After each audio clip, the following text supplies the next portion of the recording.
the spirit of fear cannot please God. Cannot. I have a big sermon coming on that later on. Without faith, it is impossible to please God. If I can't believe God because of the spirit of fear, how could I please him? People struggle because the self-image stimulated by the spirit of fear inhibits people from doing what God calls them to do. Even the body of Christ. Sometimes to get folk to testify online, they're afraid. I'm so afraid of what people would say. That's the spirit. So Christ in me cannot express through my voice.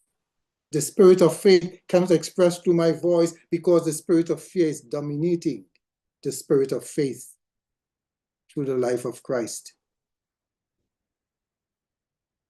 that I possess, that I am.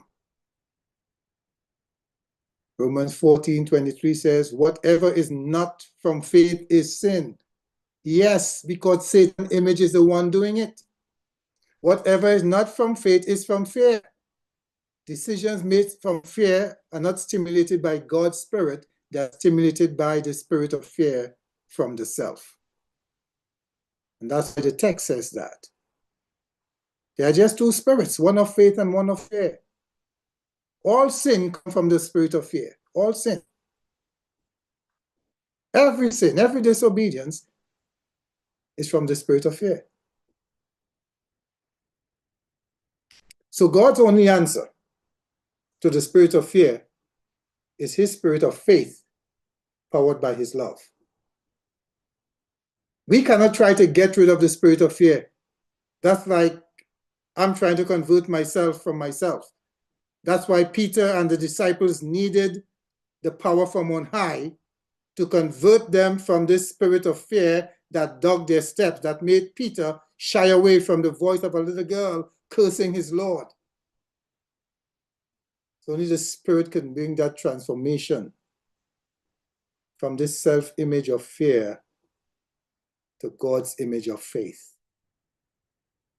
Faith and love. God's answer to the spirit of fear is the spirit of faith. Romans 12 verse 3 says, think soberly. God has given, he has dealt to each one a measure of faith. That's the faith of Jesus. That's the incorruptible seed that we received as our new existence.